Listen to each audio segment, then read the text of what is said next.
Hello students, this is your chapter 11 work and energy. So हमने previous chapter के अंदर motion के बारे में पढ़ा था कि किसी भी ऑब्जेक्ट जो होता है तो उसमें किस तरीके से मोशन होता है, किस तरीके से ग्रेविटेशन काम करता है। सो यहाँ पे जितनी भी नेचुरल फिनोमेनन होते हैं तो उनमें सब में वर्क की ज़रूरत होती है। सो ये जो वर्क होता है ना, ये वर्क क्या है, एनर्जी एंड पावर से रिलेटेड होता है। सो हम अपने डेली लाइफ के अंदर जो भी काम करते हैं तो वो जो भी हम वर्क करते हैं ना, सो वो तो वर्क कहलाता है। एंड उसको करने के लिए हमें एनर्जी की भी ज़रूरत पड़ती है। सो जितने भी प्रोसेस होते हैं ना, उनमें हमें एनर्जी की भी ज़रूरत पड़ती है। चाहे हम कुछ भी कर रहे हो, खेल रहे हो, मतलब सिंगिंग, रीडिंग, राइटिंग, कुछ भी कर रहे हो, ठीक है। उसी तरीके से एनिमल्स भी जो भी एक्टिविटी करते हैं, लाइक रन कर रहे हैं, जंप कर रहे हैं, तो वो भी क्या कहलाता है, उनका वर्क कहलाता है। उनको उनके काम के लिए क्या है, एनर्जी की भी ज़रूरत पड़ती है, ठीक है। नाउ जो ह्यूमन बींग्स रहते हैं उनको भी लाइक जब वो वेट उठा रहे हैं या मतलब लोड कैरी कर रहे हैं, या कोई भी कार्ट है उसको पुल कर रहे हैं, खींच रहे हैं, या प्लॉग कर रहे हैं फील्ड को, मतलब ये जो खेत है वो जोत रहे हैं, तो इन सब एक्टिविटीज़ के अंदर एनर्जी की ज़रूरत होती है। नाउ वर्क क्या होता है।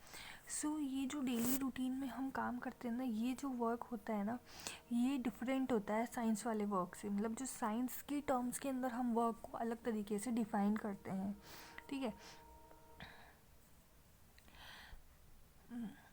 So next is your not much work in spite of working hard, ठीक है। सो यहाँ पर एक एग्जाम्पल दे रखा है वर्क का। तो यहाँ पर जब कोई भी हम काम करते हैं, कोई भी वर्क कर रहे हैं, लाइक बुक्स रीडिंग कर रहे हैं, या फिर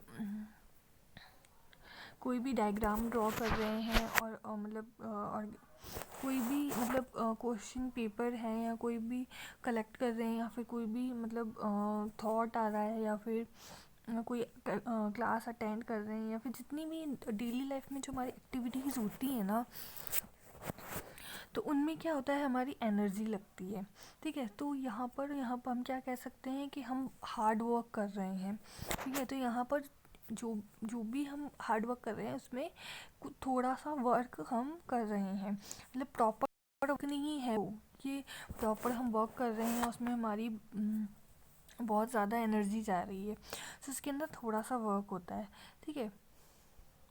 उसी तरीके से अगर हम कोई भी हार्ड या बहुत बड़ा जो रॉक होता है उसको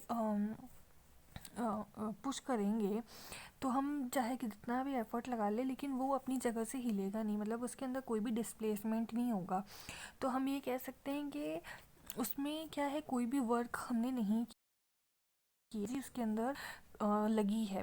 लेकिन यहाँ पर जो वर्क होता है ना, वो वर्क नहीं होगा, क्योंकि साइंस की लैंग्वेज में जो वर्क की डेफिनेशन होती है ना, वो क्या होता है कि जब वर्क हम कर रहे हैं तो डिस्प्लेसमेंट होना चाहिए, बट यहाँ डिस्प्लेसमेंट नहीं हुआ है, तो हम ये कहेंगे कि यहाँ पर वर्क नहीं हुआ है। सो जो साइंस का कॉन्सेप्ट होता है ना वर्क का, वो थोड़ा डिफरेंट होता है। तो यहाँ पे साइंस का कॉन्सेप्ट दे रखा है। साइंस का क्या कॉन्सेप्ट होता है वर्क का, यहाँ पर कि कोई भी जब भी हम वर्क कर रहे हैं, तो साइंस की लैंग्वेज में उसको तभी हम वर्क मानेंगे जब उसके अंदर कोई भी डिस्प्लेसमेंट हो।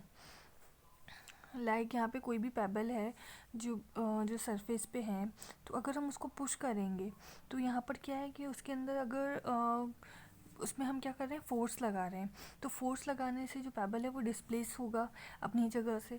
तो हम इस सिचुएशन में क्या कह सकते हैं कि वर्क हुआ है, मतलब वर्क इज़ डन, ठीक है। अब कोई भी गर्ल है, वो ट्रॉली को मूव कर रही है एक डिस्टेंस से दूसरी डिस्टेंस तक, तो यहाँ पर क्या है कि गर्ल ने क्या लगाया, फोर्स लगाया, जिसकी वजह से जो ट्रॉली है उसमें डिस्प्लेसमेंट हुआ। तो यहाँ पर भी हम कहेंगे कि वर्क हुआ है, ठीक है। सो यहाँ पर ऐसी सिचुएशंस आती हैं जहाँ पर क्या है कि जो वर्क होता है ना, वो मतलब सेटिस्फाई होता है, मतलब कोई भी फोर्स लग रहा है तो उसके थ्रू डिस्प्लेसमेंट हो रहा है, तभी हम ये मानेंगे कि वो वर्क हुआ है। तो सो वर्क होने के लिए कंडीशंस दे रखी हैं वो सेटिस्फाई होनी चाहिए। लाइक यहाँ पे जो फोर्स है, फोर्स लगना चाहिए किसी भी ऑब्जेक्ट में, और जहाँ पर जो ऑब्जेक्ट पे फोर्स लग रहा है उस पर डिस्प्लेसमेंट होना चाहिए, तभी हम ये मानेंगे कि उस ऑब्जेक्ट पे कोई वर्क किया गया है। ठीक है, तो ये जो एग्जैक्ट डेफिनेशन होती है ना, ये होती है वर्क की डेफिनेशन।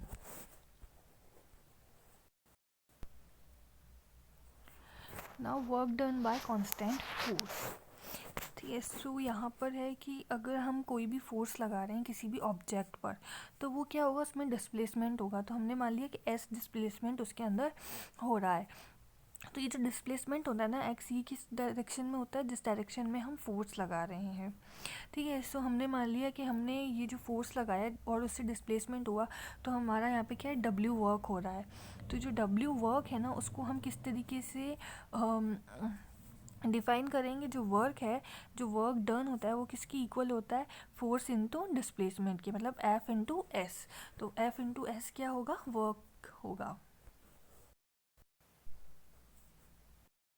सो एफ यहाँ पे फोर्स हो गया एंड एस यहाँ पे डिस्प्लेसमेंट हो गया। सो यहाँ पर ये ऑब्जेक्ट है, इस ऑब्जेक्ट पे हमने एफ फोर्स लगाया इस डायरेक्शन में, तो ये क्या है, डिस्प्लेसमेंट हुआ, मतलब अपनी जगह से हिल के यहाँ पर आ गया। ठीक है, सो ये पहले इसकी पोजीशन यहाँ थी, अब इसकी पोजीशन यहाँ पर है। तो ये जो एस है, ये क्या है, डिस्प्लेसमेंट है।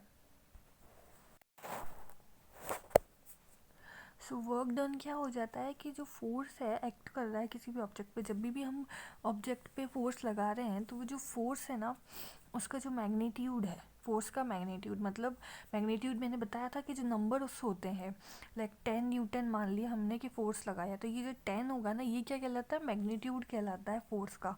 और ये जो n है, ये क्या कहलाएगी, यूनिट कहलाती है फोर्स की। तो यहाँ पे जो मैग्नीट्यूड होता है ना फोर्स का, उसको हम किससे मल्टीप्लाई करते हैं, डिस्टेंस से। मान लो 10 न्यूटन का फोर्स लगाया और 10 न्यूटन का, सॉरी 10 मीटर का डिस्प्लेसमेंट हो रहा है, तो 10 को 10 से मल्टीप्लाई करेंगे, तो ये 10 और ये 10, तो कितना हो जाएगा, 100। तो हम क्या कहेंगे, 100 जो है हमने वर्क किया है। अब वर्क की यूनिट क्या होती है, जूल होती है, तो 100 जूल का क्या हो जाएगा, वर्क हो जाएगा। ठीक है, तो यहाँ पर ये एग्जांपल दे रखा है कि हमने अगर फोर्स 1 न्यूटन का लगाया और 1 मीटर का डिस्प्लेसमेंट हो रहा है, तो यहाँ पे जो वर्क होगा वो क्या कहलाएगा, 1 जूल। 1 जूल क्या कहलाएगा, वर्क कहलाएगा। जूल क्या होती है, वर्क की यूनिट होती है। नाउ यहाँ पे एग्जाम्पल दे रखा है। इस एग्जाम्पल में क्या है कि 10 न्यूटन का फोर्स लगा रखा है, जिससे डिस्प्लेसमेंट हुआ है 2 मीटर का। ठीक है, सो यहाँ पर जो फोर्स है ऑब्जेक्ट पे, तो यहाँ पे आपको क्या करना, ये फाइंड करना है कि कितना वर्क उसने किया है। तो वर्क यहाँ पे क्या आ जाएगा, ये 5 न्यूटन मल्टीप्लाई हो जाएगा 2 से, तो 5 इंटू 2 क्या आ जाएगा, 10 न्यूटन मीटर, या फिर जूल। जूल क्या है, वर्क की यूनिट है। नाउ यहाँ पर हमने एक कंडीशन ली है, एक सिचुएशन ली है। सिचुएशन में ये दे रखा है कि फोर्स जो एंड डिस्प्लेसमेंट है ना, अगर सेम डायरेक्शन में हो, मतलब यहाँ पर हमने देखा कि फोर्स हमने इस डायरेक्शन में लगाया, तो ये जो ऑब्जेक्ट है ये भी इसी डायरेक्शन में मूव कर रहा है। ठीक है, ठीक है, सो यहाँ पर है कि एक बेबी है जो पुल कर रहा है अपनी कार, जो टॉय कार होती है ना उसको। तो यहाँ पर जैसे ये कार है और ये इस पर एक रोप लगी हुई है, स्ट्रिंग लगी हुई है, और ये एक बच्चा है जो इसको अपनी तरफ खींच रहा है।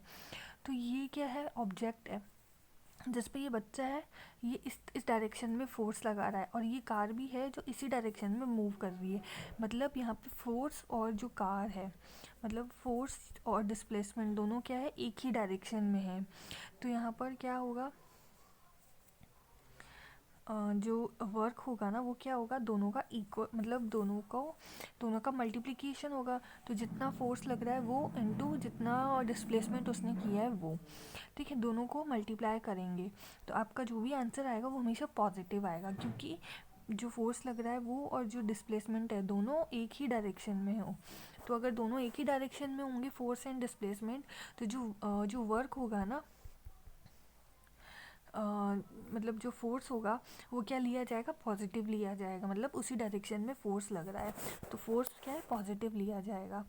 बट इसकी अपोजिट कंडीशन हो, मान लो इसकी अपोजिट कंडीशन दे रखी है कि कोई भी एक ऑब्जेक्ट है, उस पर क्या है, एफ फोर्स जो लग रहा है वो अपोजिट डायरेक्शन में लग रहा हो, ठीक है। तो इस सिचुएशन में क्या होगा, जो डिस्प्लेसमेंट होगा ना वो इनटू हम क्या करेंगे, जो फोर्स होगा वो, तो यहाँ पर जो फोर्स जो लेंगे ना हम, वो अब नेगेटिव लेंगे, तो हम क्या लिखेंगे, जो वर्क होगा ना उसको हम इस तरीके से लिख सकते हैं, मतलब एफ इंटू माइनस एस, ठीक है, या फिर माइनस एफ इंटू एस, ठीक है। तो यहाँ पे जो फोर्स होगा वो नेगेटिव होगा।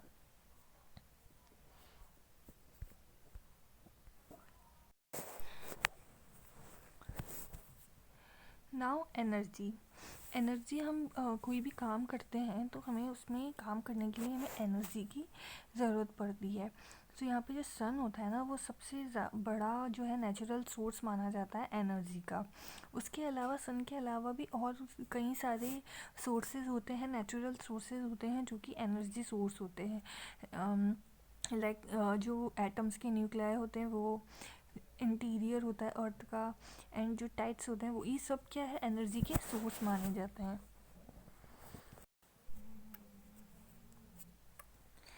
नाउ जो ये वर्ड है एनर्जी, ये क्या है, हमारे डेली लाइफ में भी यूज़ होता है, मतलब ये जो एनर्जी है हमें ह्यूमंस बीइंग को भी, जो ह्यूमन बीइंग होते हैं उनको भी ज़रूरत होती है एनर्जी की। तो यहाँ पे कुछ डेली हमें दे रखा है कि डेली लाइफ में हमारे कुछ ऐसे इंसिडेंट होते हैं जहाँ पे एनर्जी की ज़रूरत होती है। तो ये क्रिकेट बॉल को जब हम कोई भी स्टेशनरी विकेट को हिट करती है तो विकेट क्या है कि दूर जाके गिर जाता है। या फिर अगर हम किसी बुक को उठा रहे हैं, मतलब किसी भी ऑब्जेक्ट को अगर हम एक सर्टेन हाइट तक उठा रहे हैं तो भी हम उसमें क्या कर रहे हैं, एक वर्क कर रहे हैं। तो वर्क करने के लिए हमें क्या है कि एनर्जी की ज़रूरत पड़ रही है, तभी हम उस बुक को या किसी भी ऑब्जेक्ट को उठा पा रहे हैं, ठीक है। तो यहाँ पे हैमर होता है, तो यहाँ पर जो कील होती है, मतलब हैमर मतलब हथौड़ा, एंड जो नेल होता है मतलब कील। तो जब हम वुड पे उस नेल को रखकर और मतलब उस पे हिट करते हैं हैमर से, तो उसमें भी हम अपनी एनर्जी का यूज़ कर रहे हैं, ठीक है। सो इस तरीके की कई और चीज़ें होती है जो कि यूज़ होती हैं। यहाँ पे जैसे बलून है, बलून को भी अगर हम एयर फिल कर रहे हैं उसके अंदर तो आप देखोगे उसका शेप चेंज हो जाता है, ठीक है। और अगर हम ज़्यादा उसके अंदर फोर्स से उसमें एयर ब्लो करेंगे तो हम देखेंगे कि जो बलून है ना वो क्या है, थोड़ी देर में ब्रस्ट हो जाएगा, मतलब फट जाएगा, तो बलून ब्लास्ट हो जाएगा, ठीक है। सो ये जितना भी वर्क हम करते हैं ना, तो इसमें क्या है कि हम इस वर्क को करने के लिए हम केपेबल होने चाहिए। तो जो ये जो केपेबिलिटी होती है ना वर्क करने की, इसी को हम क्या कहते हैं, एनर्जी कहते हैं, ठीक है। जब हमें एनर्जी होगी तभी हम कोई वर्क करने के लिए केपेबल होंगे। सो या जब भी हम कोई वर्क करते हैं ना तो हमारी एनर्जी का लॉस होता है, मतलब हम एनर्जी को यूज़ करते हैं, ठीक है। सो हमें एनर्जी का गेन करना होता है ताकि हम किसी भी वर्क को कर सकें।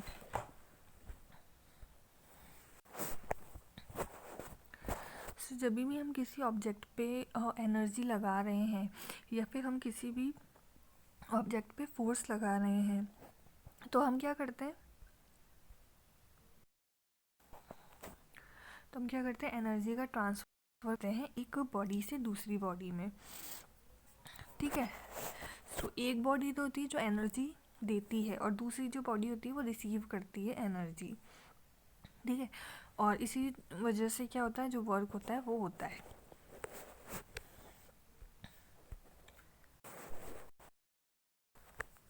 सो कोई भी जो एनर्जी होती है ना वो वर्क करने की वजह से मतलब वर्क तभी होता है जब एनर्जी हो। तो जो एनर्जी होती है ना वो क्या होती है, वर्क पे डिपेंड हो, मतलब जो वर्क होता है ना वो एनर्जी पे डिपेंड होता है। इसीलिए जो वर्क और एनर्जी होती है ना दोनों की यूनिट भी क्या होती है, जूल ही होती है। सो यहाँ पर अगर ये बोला जाए कि 1 जूल की एनर्जी रिक्वायर्ड है तो इसका मतलब हमने 1 जूल का काम किया है और इसमें 1 जूल की एनर्जी लगी है। इसके अलावा जो एनर्जी है उसको हम मतलब किलो जूल के अंदर भी एक्सप्रेस कर सकते हैं। नाउ फॉर्म्स ऑफ एनर्जी, मतलब एनर्जी की क्या क्या फॉर्म्स हो सकती है। सो यहाँ पर एनर्जी की डिफरेंट डिफरेंट फॉर्म्स हो सकती हैं, जिसके अंदर क्या क्या होता है, potential energy, kinetic energy, heat energy, chemical energy, electric energy and light energy. ये सब क्या है, एनर्जी की फॉर्म्स हैं। नाउ सबसे पहले हम पढ़ेंगे काइनेटिक एनर्जी के बारे में। काइनेटिक एनर्जी क्या होती है। सो कोई भी एक ऑब्जेक्ट है जो मूव कर रहा है, ठीक है,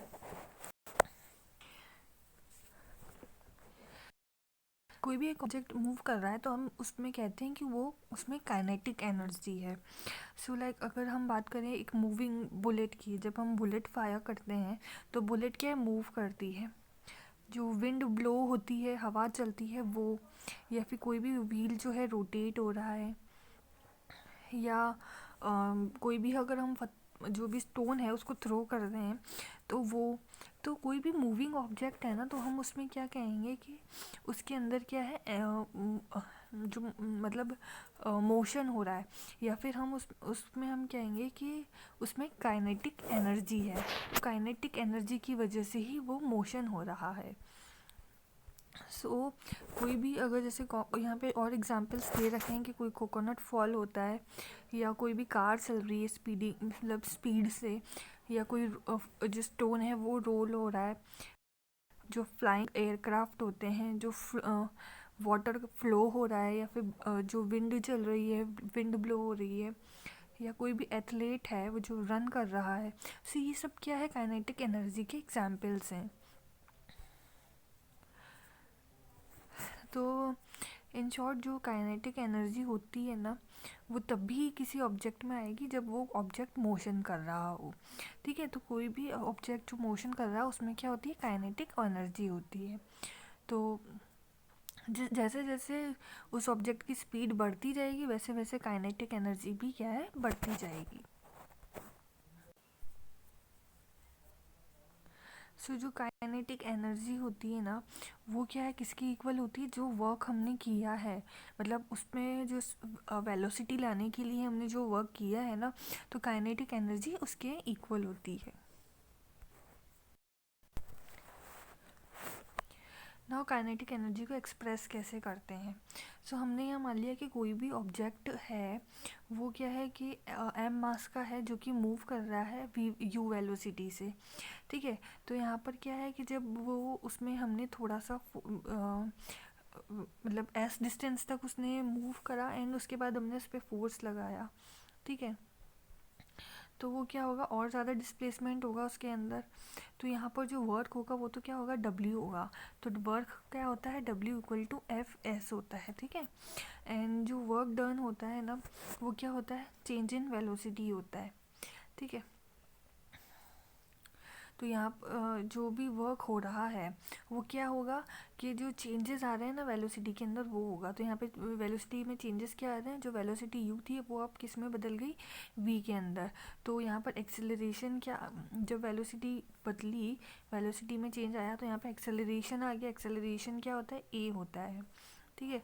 सो यहाँ पे हमने मोशन की 3 इक्वेशंस पढ़ी थी, तो ये हमने ये वाली इक्वेशन भी पढ़ी थी, V square minus U square equal to 2as, ठीक है। तो इससे हम क्या निकाल लेंगे, s निकाल लेंगे, ठीक है। यहाँ सो यहाँ पर इस 2a को हम इस v अपॉन u के नीचे ले जाएंगे और यहाँ पे सिर्फ s रहेगा, तो हमारे पास s आ जाएगा ये, ठीक है। दाऊ हमने अभी यहाँ पर पढ़ा था कि वर्क क्या होता है, वर्क होता है एफ इंटू एस, ठीक है। तो यहाँ पर एस है, एस की जगह हम क्या रख देंगे, ये वाली वैल्यू रख देंगे। एंड एफ क्या होता है, फोर्स, फोर्स क्या होगा हमारा, फोर्स क्या होता है, F equal to M A होता है। तो ये दोनों वैल्यूज़ हमने डब्ल्यू वाली इक्वेशन में रख दी, ठीक है, वर्क वाली इक्वेशन में। तो एफ ये हो गया और एस ये हो गया, ठीक है। सो इसको हम इस तरीके से भी लिख सकते हैं। और अगर हम ये मान लें कि u है, u क्या होता है, इनिशियल वेलोसिटी, तो अगर हम ये मान लें कि इनिशियल वेलोसिटी 0 है, तो यहाँ पर w इक्वल टू क्या हो जाएगा, 1/2mv²। तो यहाँ पर ये जो w होता है ना, यही क्या कहलाता है, आपका काइनेटिक एनर्जी कहलाती है, ठीक है। तो आपकी काइनेटिक एनर्जी का फॉर्मूला क्या हो गया, 1/2mv²। सो यहाँ पे आपको एग्जाम्पल दे रखा है, क्वेश्चन दे रखा है। इसमें आपको क्या दे रखा है कि यहाँ पे मास दे रखा है, m दे रखा है और वेलोसिटी v दे रखी है। तो यहाँ पर आपका फॉर्मूला क्या होता है, ये वाला 1/2mv²। तो m क्या हो जाएगा 15 और v² मतलब v² मतलब 4×4। तो यहाँ पर क्या आ जाएगा 1/2 × 15, 4×4 क्या होता है 16। तो इसको करोगे तो 50, तो 15×8 ये आपका क्या आ जाएगा, काइनेटिक एनर्जी आ जाएगी। सो यहाँ पे आपका सोल्यूशन दे रखा है आपको, ये 1/2mv², फॉर्मूला लगाओगे तो 120 जूल जो है आपका आंसर आ जाएगा काइनेटिक एनर्जी का।